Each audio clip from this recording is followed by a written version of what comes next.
Maraba da zuwa tashar Skit TV interview. Kamar dai kullum ku danna mana subscribe kana ku taba mana ƙararrawa.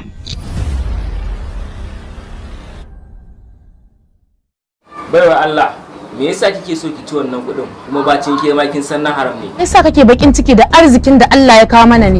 To ina kika taba ganin inda aka yi arziki da haram? Yawa malam faɗa mata ne, wayya ma sunanta. Safiya. Ke yin Safiya idan kika ci kuɗin haram, me za ki je ki ce ubangijinki? Oke baki da amsa, kai ku dakata. Ka faɗa mata walli an saci kuɗi da akawun ɗin ma'aikata za su je su ci. Haba dai. Hajiya Nafisa, me za ki iya cewa game da wannan lamarin? Duk wanda ya fitar da sirrin ma'aikata, ni a gurina munafiki ne. Munafiki?